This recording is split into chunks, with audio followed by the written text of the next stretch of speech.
Iyi ni radio BBC gahuza miryango ivugira i Londres kuri metero 19-25-31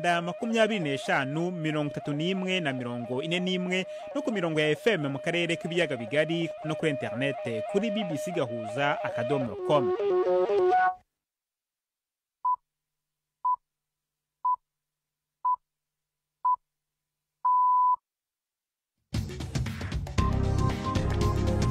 Ubu ni saa 10:30 ku isaha mpuzamahanga ya GMT, ni saa 12:30 ku isaha yo mu Rwanda no mu Burundi. Muri studio muri kumwe na Jacques Niyitegeka.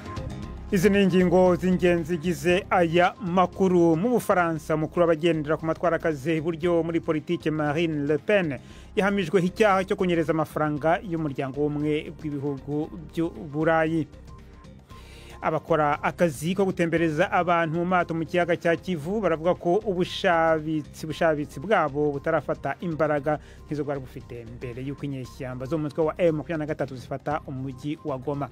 Abanyazimbabwe muri rusange bagomye mu rugo uyu munsi. Kuri uyu munsi hateganijwe imyigaragambyo gusaba ko Perezida Emmerson Mnangagwa yegura. Tubafitiye n'ikiganiro cy'urubuga rw'imikino. Mwiriwe mwese, ikaze muri amakuru yo kuri uyu wa mbere, turi ku itariki ya 31 z'ukwezi kwa gatatu.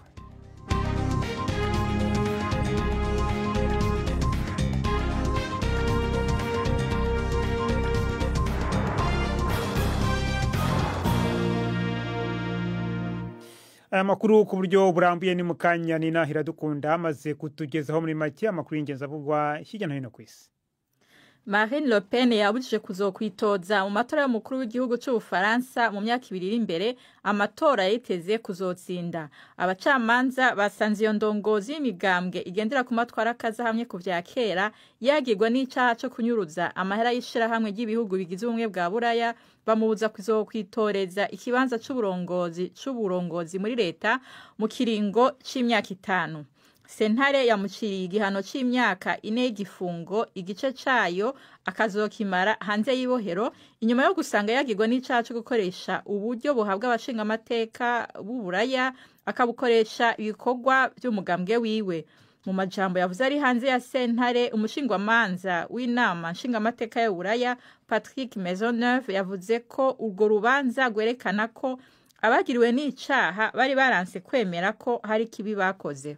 Pendant les 3 mois d'audience que nous avons eu, muri aya mezi atatu urubanza rwamaze hagumye haba guhakana ibyabaye byose muri iyo myaka, kandi nta nkeka mfise z'uko sentare yafatiye kuri uko guhakana ikavuga iti ko rero muhakana byose. Nibaza ko bishoboka ko icaha co kongera gukorwa, none reka nongere ko igihano cyo kudashobora kwitoza. sur la peine complémentaire d'inéligibilité. Hagataho abanyapolitike b'uruhande ruhagaze ku vya kera hamwe n'abashira imbere gukunda igihugu bo mu Bufaransa bahurikiye hamwe mu kwiyamiriza urubanza rwaciwe n'iyo sentare. Umukuru w'umugambwe wa Le Pen, Jordan Bardella, yavuze ko demokrasi yishwe mu gihe umushinga amateka azwi cyane agendera ku matwara yo hagati Eric Ciotti yisaba abacamanza ko arakagwi ka politike karengeje urugero. Abandi banyapolitike y'Uburaya bagendera ku matwara y'uburyakaze nabo nyene baseruye ishavu nk'iryo nka Santiago Abascal wo mu mugambwe wa Vox wo muri Espagne, ashimika kuvyo yise ijwi ry'abanyagihugu litazozimanganywa. Nayo umuvugizi w'ibiro by'umukuru w'igihugu c'Uburusiya Kremlin Dmitry Peskov yavuze ko urwo rubanza gwerekanye ingene amategeko ya demokrasi ariko arahunyangwa Iburaya hose. Imigwi itabara bari mu kaga iri kwirahangana n'amahano aguma yiyongera muri Myanmar inyuma ya nyamugigima ikomeye yabaye kuwa gatanu. Ishirahamwe mpuzamakungu ryitaho amagara OMS rivuga ko ibitaro birenga 200 vyasambutse canke vyononekaye. Akagwi ka gisirikare kari ku butegetsi muri Myanmar kavuga ko ubu abantu barenga 2,000 vyamenyekanye ko bapfuye, ibiharuro byitezwe ko biza kuduga cyane. Utwigoro two gufasha twabangamiwe no kononekara kw'amabarabara, ibiraro n'inzira za gari ya moshi, gucikagurika k'umuyaga nkuba n'uburyo bwo guhanahana amakuru butizewe. Umuntu umwe yarokotse nyamugigima mu gisagara ca Mandalay atashatse ko umwirondoro wiwe umenyekana yavuze ingene yarokose munsi y'inzu y'uburiro yiwe yabomotse. Nari naheze mu binonko by'amazu yasenyutse, nari nafatiwe mu mayunguyungu kandi n'ikiganza cyanjye cyari cyacitse. Byafashe amasaha menshi kugira ngo abatabazi bankuremo kuko ukuboko kwanjye kwari kwafatiwe mu binonko. Hanyuma rero ibintu bitangira kungwaho igihe neza navagamo. Nagize amahirwe kuba nkiri muzima. Hagati aho amakuru ava muri Myanmar avuga ko ingabo za leta zagavye ibitero ku migwi y'abagwanye mu karere kagizwe ko ingaruka cane na nyamugigima. Umuvugizi w'ingabo za People's Defense Forces uhanganye n'akagwi ka gisirikare kare ku butegetsi avuga ko zarashwe n'inkurikirane zitanu z'imiduga y'ingabo mu karere ka Sangeng. ONU yasavye ko intambara ihagarara kugira ngo ifashanyo ishobore gutangwa. Igisirikare ca Myanmar ko kiragwanya imigwi y'abagwanyi n'imiryango y'amoko mu gihugu cose. Iyi mwumva ni BBC gahuza miryango. Uburusiya bwashatse korosha amajambo ya President Trump yavuze mu mpera z'indwi ko ashavuriye Vladimir Putin inyuma yahaneguye ubwizigirwa bwa President Zelensky.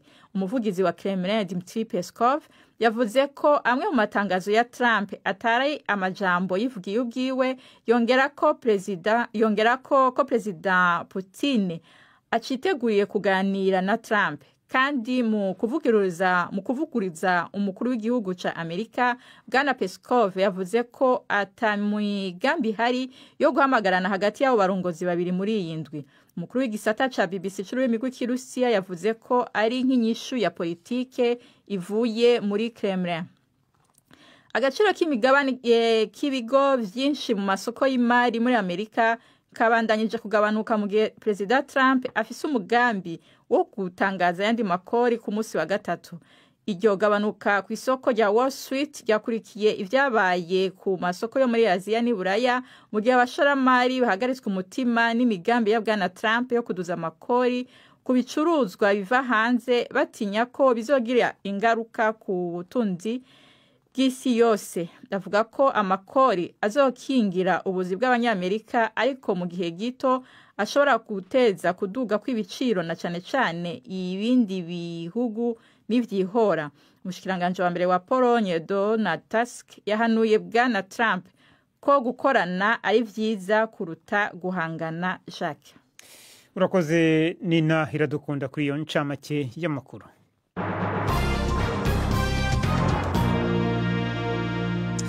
Mwabyumvise mukanya mu Bufaransa, umukuru w'abagendera ku matwara akaze iburyo muri politike Marine Le Pen yahamijwe icyaha cyo kunyereza amafaranga y'umuryango w'ubumwe bw'ibihugu by'Uburayi kandi abuzwa kwiyamamariza umwanya w'ubuyobozi muri leta.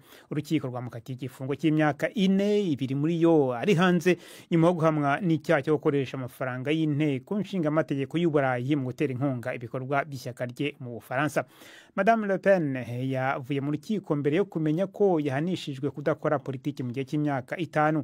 Ubu yafatwaga nk'uri kwisonga mu baziyamamaza mu matora ya perezida ateganijwe muri 2027. Abandi bantu 20 bo mu ishyaka rye rya Rassemblement National nabo bahamijwe icyaha muri urwo rubanza. Ni inkuru y'ubusesenguzi ya Hugh Schofield mugezwaho na Prime Ndikumagenge. Marine Le Pen yari yiteze kwagirwa n'icyaha, ariko ntiyari yiteze ibi. Mu mutwe wiwe ufatiye kuvyo yabwiye ikinyamakuru kwa Mungu, umucamanza ntiyari kubahuka gushikaho amubuza kwitoza mu bukuru bw'igihugu. Yari yiteze yuko haba ikiringo co kubuzwa kwitoza, nivyo, ariko coba kirabangira gushika yunguruje, ari navyo vyoce bitanga inzira yo kurondera ugira kane kuba umukuru w'Ubufaransa mu 2027.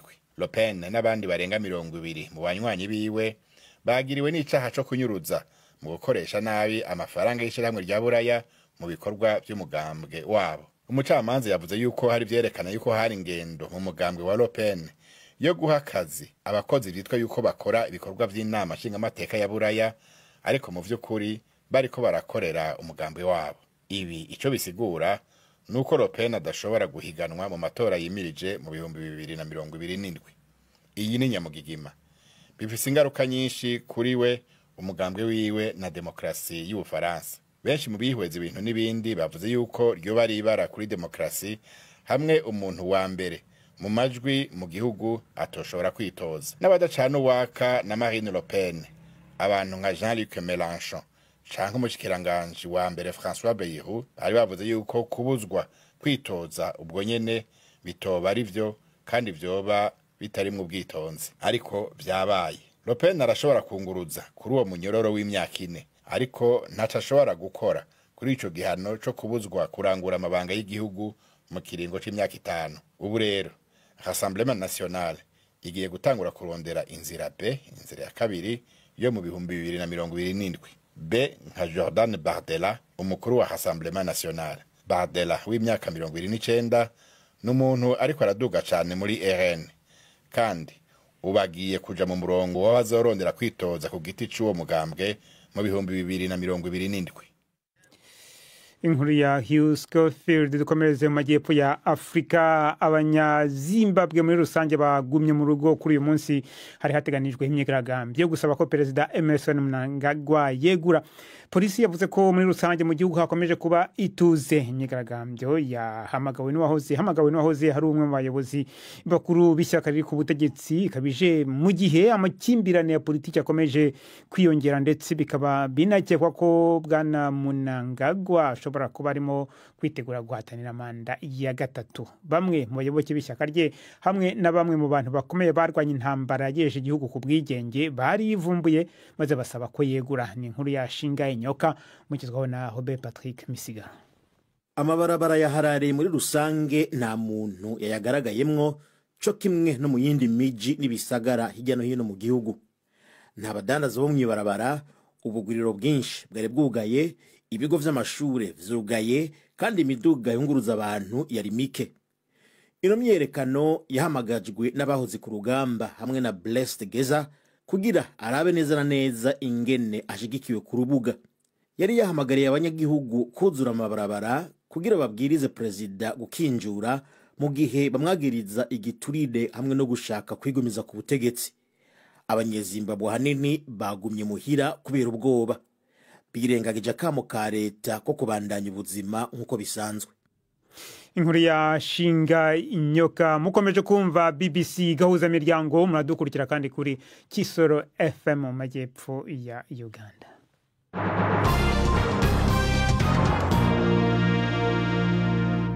Tugiye mu karere k'ibyaga bigari, tujye mu mujyi wa Rubavu mu burengerazuba bw'u Rwanda. Bakora ubushabitsi bwo gutembereza abantu mu mato mu kiyaga cya Kivu baravuga ko ubushabitsi bwabo butarafata imbaraga nk'izo bwari bufite mbere y'uko inyeshyamba zo mu mutwe wa M23 zifata umujyi wa Goma.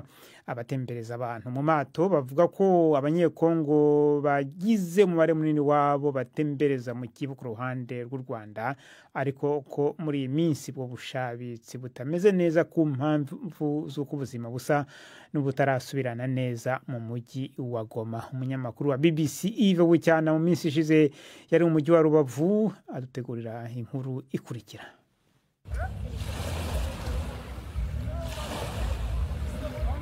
Ku kiyaga cya Kivu amato menshi agandagaje hano ku nkombe z'iki kiyaga ategereje abayatemberamo. Ndungutse Edi ni umwe mu bakora ubushabitsi bwo gutembereza abantu mu bwato. Aha arakira bamwe mu basore b'abanyekongo abashishikariza kubatembereza mu bwato bwe. Bagarutse navuganye n'umwe muri bo ambwira ko icyamugenzaga ari ukwishimisha atembera mu bwato. Kwa majina mimi naitwa Mupenzi Sadiki, mnatokea Goma Kabutembo. Amazina yanjye ni Mupenzi Sadiki, nturutse Igoma Kabutembo. Ngewe niziye kwishimisha, kujienjoy. Kujienjoy tu. Njo turangu ya tatu. Ubusanzwe ndi umunyeshuri ni Igoma, ubu ni ubwa gatatu ngeze mu Rwanda. Sio kunyumba bakatambia kuvuka mu rugo barambwiye ngo kwambuka uza mu Rwanda ni ugukoresha ikarita gusa cyangwa CPGR, ariko ubu noneho twe turambuka dukoresheje jeton. Unesha tu jeton unavuka. Sasa ndio nashe tumeona tu profite ilo kazi. Natwe rero twavuze ngo reka dukoreshe ayo mahirwe tuze turebe uyu mujyi w'u Rwanda. Twari tutarawubona mbere na mbere, turishimye. tunafurahi sana kwanza. Ndongotse avuga ko kuri ubu umubare w'abaturage baturuka mu gihugu cya Kongo baza kwishimisha cyangwa gutembera mu bwato mu kiyaga cya Kivu wiyongereye cyane ugeranyije na mbere M23 itarafata umujyi wa Goma, ngo hari impamvu. Cyane cyane bakunda gutemberera ahantu hari umutekano, ariko by'akarusho urabona igoma ukuntu hateye, amazi yaho ni hejuru, nta mucanga bagira cyangwa nta plage bagira. So iyo bageze hano bakabona umucanga, bakabona plage, hari amahoro, ambiance, barishima cyane, ugasanga niyo mpamvu bibakurura cyane kuza kuri amazi yacu, kwa ko babona uburyo boga kandi bakogera ku mucanga batekanye. Niyo mpamvu akenshi ubona uru rubyiruko rwose rurana inyuma yacu ari abakongomani baba bakurikiye amazi cyangwa se umucanga wacu ahangaha i Rubavu. Aba bakora ubushabitsi bwo gutembereza abantu mu bwato mu kiyaga cya Kivu bavuga ko nubwo umubare w'abanyekongo babagana ari wo munini, ariko ibintu bitarajya mu buryo neza nk'uko byahoze. Navuga ko amafaranga yo muri Goma aracyari ikibazo, nubwo abakongomani baza gukora ambiance, abakongomani bumva ko bakivuga ati amabanki yabo aracyafunze n'ikibuga cy'indege kikaba kigifunze. Urebye kuri ubu bikorwa byacu byo mu mazi, navuga ko bitarevorwa cyane, ko cyane yuko hari ibikorwa bimwe na bimwe byo mu kiyaga cya Kivu bicumbitse kubera bakiri kureba situation y'ukuntu amahoro agenda, umutekano ugenda umera, biragenda gahoro gahoro. No, bivuze iki? Ubwo no kuvuga ngo hari aho mutemerewe kugera? Ni ukuvuga ngo hari projet zo mu kiyaga cya Kivu zigenda zikomwa mu nkokora no kumva hafi y'igihugu cyacu cyangwa mu baturanyi hari ibiturika cyangwa se havuga amasasu, ugasanga cyane nk'izi projet mu kiyaga cya Kivu urabizi ko ziba zirimo abanyamahanga cyane. So iyo bumva situation atari nzima baravuga reka turebe ko twakwegeza inyuma gatoya, so ugasanga nkatwe n'abandi bari bitezemwo akazi bakomeje gusa nk'abategereza. Hashize amezi abiri inyeshyamba za M23 zifashe umujyi wa Goma uhana imbibi n'umujyi wa Rubavu mu Rwanda, imijyi yombi ihuriye ku bucuruzi bwambukiranya imipaka. Mbere yuko M23 ifata umujyi wa Goma, amasaha yo gufungura no gufunga imipaka yari make cyane. Ubu byarahindutse kuko amasaha yongerewe ndetse n'uburyo bwo kwambuka bukoroshywa. Yves Bucyana, BBC Gahuza Miryango, ku kiyaga cya Kivu. Rakoze Yves Bucyana kuri iyo nkuru y'ubushabitsi bwo gutembereza abantu mu kiyaga cya Kivu. Tugume mu karere k'ibiyaga bigari mu Rwanda. Umuryango w'Abayisilamu uravuga ko urimo gukora ibishoboka byose ngo imisigiti yafunzwe yongere gusengerwamo nyuma y'uko izaba imaze kuzuza ibisabwa. Umuyobozi w'Abayisilamu mu Rwanda Sheikh Musa Sindayigaya avuga ko kubaha imisigiti ifunze bitarabangamiye isozwa ry'igisibo cya Ramadhan ku munsi w'ejo, dore ko n'ubusanzwe imihango ikorerwa ahantu hisanzuye kenshi haba ari ku bibuga. Umuyobozi yavuga kandi ko bashyigikiye ko abigisha bijyanye n'imyemerere baba barabyigiye, bagasanga icyo bamwe bavuga ko ari umuhamagaro kidakwiye guhabwa agaciro. Ni inkuru ya Jean Claude Mwambutsa i Kigali. No munsi wasanze imisigiti isaga 300 ifunze kubera kutuzuza ibyangombwa bisabwa n'ubutegetsi bw'u Rwanda. Imisigiti yafunzwe yera kuri 2/3 byiri mu gihugu cyose, ibarirwa muri 500. Gusa Sheikh Musa Sindayigaya uyobora umuryango w'Abayisilamu mu Rwanda avuga ko ifungwa ry'iyi misigiti ritabangamiye amasengesho asoza igisibo, dore ko n'ubundi ahenshi atabera mu misigiti. Ntago ari ngombwa ko ari mu musigiti. Ibibuga byose by'imikino byo mu Rwanda ku gihe cya Idil Fitri cyangwa Idil Adha, inzego z'igihugu zirabidutiza tukabikoresha mu masengesho, kuko haba hari imbaga y'abantu benshi ku buryo utabona umusigiti wabakwira. Urugero, niba kuri stade hano Pele Stadium twari nk'abantu nk'ibihumbi hagati ya 25 na 30, urumva nta musigiti wabona wakwira abo bantu. N'ahandi naho biba ari uko abantu baba bateranye ari benshi cyane. Nubwo uyu muyobozi avuga ko nta cyahungabanye, hari abasanga ifungwa ry'imisigiti byarabangamiye cyane abayoboke ba Isilamu. Sudi Fadhi Imanzi ni umuyoboke wa Isilamu utuye mu karere ka Kamonyi, twavuganye kuri telefone. Kubera iki twabonaga twumvise ibisabwa byose bihari, byagenze biti, ariko birumvikana umuyisilamu cyangwa umuturage wo hasi buri gihe aba victime zitukwamo inkuru. Rero ntago Abayisilamu bishimye, nta nubwo bishimye iyi minsi yose ishize badasarira mu misigiti. Kandi igiteye ibiramambo, ikibabaza Abayisilamu, Mufti w'u Rwanda avuga ko hari gukorwa ibishoboka byose kugira ngo imisigiti yafunzwe yongere gufungurwa. Kuri ubu isaga 180 mu yafunzwe yamaze kuvugururwa yuzuza ibisabwa. Amabwiriza ya mbere yibandaga cyane ku bijyanye n'inyubako ubwazo, ariko ikigo cy'igihugu cy'imiyoborere RGB giherutse gusohora andi mabwiriza nayo agomba kubahirizwa. Muri yo harimo kuba abayobozi b'amadini basabwa kuba barize ibijyanye n'inyigisho z'imyemerere. Hari abanyamadini bamwe bazaga kwigisha imyemerere bijyanye n'umuhamagaro, bityo ko nta mpamyabushobozi zikwiye gusabwa. Ibi ariko Sheikh Sindayigaya we siko bibona. Hari abatari bake bavuga ko kuba leta yarashyizeho ubugenzuzi mu mikorere y'amadini ari nko kubuza abantu ubwisanzure bwabo mu kwemera, nyamara babihabwa n'amategeko. Aha naho Musa Sindayigaya avuga ko leta ifite inshingano ku baturage bayo kandi ko bagomba kuba abanyagihugu mbere yo kuba abayoboke b'idini runaka. Iyo nkongi y'umuriro ibiwukumira ni ukuba haramutse habaye inkongi abantu ubuzima bwabo burengerwe. Ubwo bwiherero bw'abafite ubumuga ntabwo ari ikintu kibi leta ikoze. Natwe ubwacu hari ibyo twagombye kuba twaribwirije, ariko nk'abantu dukenera kwibutswa n'amabwiriza iyo yanditse bigutera imbaraga ukanabyibuka. Rero nagira ngo mvuge ko rwose uwo muntu cyangwa abantu bavuga ngo ni ukwivanga mu mikorere ntabwo ari byo. Reka nk'urundi rugero, hari ibyo twagiye twumva aho umuntu ashobora kuvuga ati urugero ngurishije urusengero ariko niruba rurimo n'abakirisito cyangwa abayoboke barwo urampaya n'urutwara rwonyine urampaya. Urumva ibyo bintu ntabwo ari byo. Mufti w'u Rwanda avuga ko imisigiti yafunzwe igomba gufungurwa mu minsi ya vuba kuko ibiganiro bisaba ko yongera gukora byatangiye. Jean Claude Mwambutsa, BBC Gahuzamiryango i Kigali. BBC Gahuzamiryango tugeze ku isaha ya saa 12:52 ku masaha yo mu Rwanda no mu Burundi.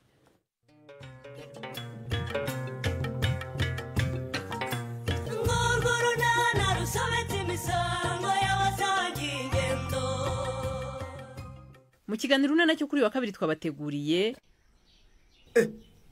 yego mwana wabuze se mwa ndeme uravaho ukajye ndi hano. Gwiki uri hano uvuye hese kandi ujya hehe? Naraye hano. Uvuze ngo iki ndeme? Wewe waraye hano wahageze ute? Ni saa 12:45 kuri BBC. Reka noneho turebe ko byifashe ku mbuga z'imikino hirya no hino ku isi. Murabigezwaho na Yves Bucyana. Mwiriho neza mwese abateze amatwi BBC. Amakuru y'imikino reka nyahere i Nyamirambo.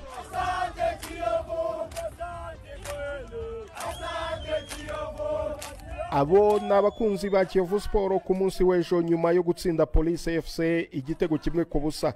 Nubwo iyo ntsinzi itabavanye mu mwanya w'izifite akaga ko kumanuka mu cyiciro cya kabiri, kuko Kiyovu Sport ikiri ku mwanya wa 15 ikurikiwe ku mwanya wa nyuma na Vision. Ni mu gihe ku mwanya w'izirwanira igikombe Rayon Sport yongeye kwishyira mu kaga itsindwa na Mukura Victory Sport igitego kimwe ku busa kuwa gatandatu ku kibuga cy'Amahoro i Remera. Mukura niyo kipe ishoboye gutsinda Rayon Sport muri iyi shampiyona inshuro ebyiri zose.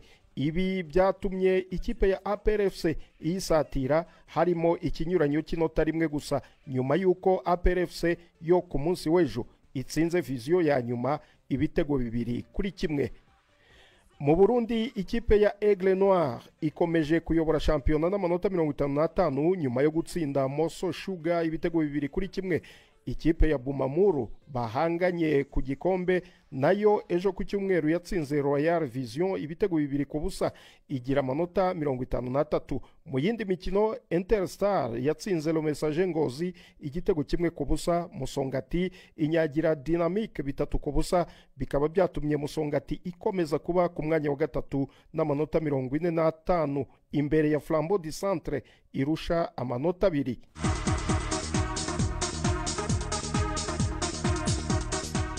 Tugiye mu Bwongereza, Nottingham Forest izahura na Manchester City muri kimwe cya kabiri kirangiza mu gikombe cya FA. Manchester City iheruka gutwara iki gikombe muri 2023 yaraye itsindiye gukina kimwe cya kabiri nyuma yo gusezera Bournemouth itsinze ibitego 2-1.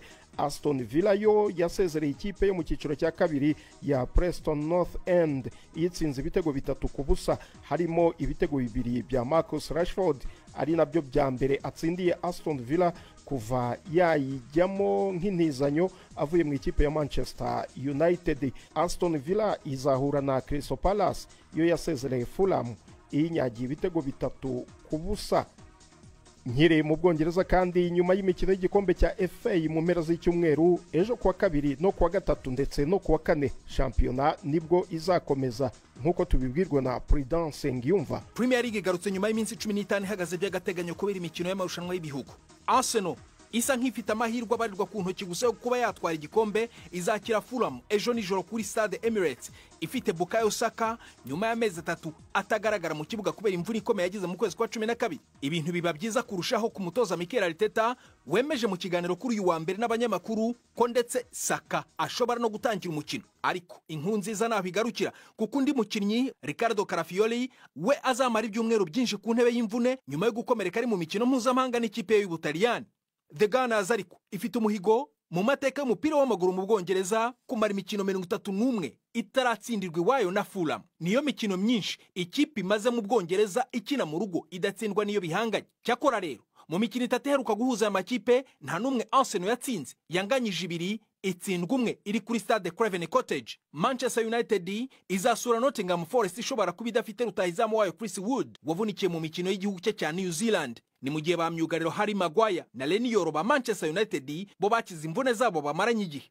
Forest izaba ishaka gutsinda Manchester United inshuro 2 muri shampiyona imwe nyuma yo kubikora mu mwaka w'1991 kandi ishobora kubigeraho kuko itaratsindwa na rimwe mu mikino 5 iheruka gukina mu marushanwa atandukanye. Wolves iyo izakira West Ham mu gihe kuwa gatatu Brighton izacakirana na Aston Villa yarayibonye itike yo gukina imikino ya kimwe cya kabiri cya FA Cup. Liverpool izahangana na mukeba wayo Everton kuri Stade Anfield itandukanyijwe n'iminota nk'itanu yo mu rugendo uvuye Goodison Park, naho Manchester City izaba yakira Leicester yugarijwe no kumanuka mu cyiciro cya kabiri. Liverpool yicaye ku isonga ikeneye amanota 16 gusa kugira ngo yegukane ikamba rya shampiyona. Urakoze cyane President. Ahandi ku mugabane w'Uburayi tuvuge kuri Harry Kane kuwa gatandatu igitego cy'uyu kapiteni w'Ubwongereza yatsinze ikipe ya St Pauli cyahise kimugira umukinnyi umaze gutsinda amakipe 19 yose yahuye nayo muri shampiyona ya Bundesliga. Gusa Miroslav Klose watsinze ibitego byinshi muri Bundesliga niwe rukumbi wahuye n'amakipe menshi yose hamwe 28 muri shampiyona y'Ubudage yose yatsinda ibitego. Ibi Harry Kane yakoze mu Budage yanabikoze mu Bwongereza. Uwahoze ari rutahizamu wa Tottenham yatsinze amakipe 32 yose yahuye nayo muri Premier League. Aha ni naho nsoreje ayo nabahitiyemo uyu munsi. Gendi Yves Bucyana. BBC gahuza bijyango muri Afrika no kwisi yose. Urakoze Yves Bucyana, tunashimire Prudence Ngiyumva agufashije mu kiganiro cy'urubuga rw'imikino. Ni namwe rero mushoje amakuru yacu yo kuri uyu wa mbere, ariko mbere yo kubasezeraho reka nongere nsubize ijambo Nina Iradukunda twibutse amwe mu makuru y'ingenzi avugwa muri kano kanya muri BBC. Marine Le Pen yabujijwe kuzokwitoza mu matora y'umukuru w'igihugu cy'Ubufaransa mu myaka 2 iri imbere. Amatora yiteze kuzotsinda. Abacamanza basanze iyo ndongozi y'imigambwe gendera ku matwara kaze ahamye ku vya kera yagirwa n'icaha cyo kunyuruza amahera y'ishyirahamwe y'ibihugu bigize ubumwe bwa Buraya, bamubuza kwitoreza ikibanza cy'uburongozi muri leta mu kiringo c'imyaka 5. Hagati aho abanyapolitike b'uruhande ruhagaze ku vya kera hamwe n'abashira imbere gukunda igihugu bo mu Bufaransa bahurikiye hamwe mu kwiyamiriza urubanza rwaciwe n'iyo sentare. Umukuru w'umugambwe wa Le Pen Jordan Bardella yavuze ko demokrasi yishwe mu gihe umushingamateka azwi cyane agendera ku matwara yo hagati Eric Ciotti yisaba abacamanza ko ari akagwi ka politike karengeje urugero. Imigwi itabara bari mu kaga iri kwirahangana n'amahano aguma yiyongera muri Myanmar inyuma ya nyamugigima ikomeye yabaye kwa gatanu. Ishiramwe mpuzamakungu ry'amagara y'abantu ivuga ko ibitaro birenga 200 vyasambutse canke vyononekaye. Jacques urakoze Nina Iradukunda na rero dusozeje amakuru yacu kuri wa mbere tariki ya 31 z'ukwezi kwa gatatu n'amakuru yarahagarariwe na Prudence Ngiyumva ku buhanga bw'ibyuma Harnik. Amakuru yacu yandarakomeje ku rwego rwa internet bbc.gahuza.com.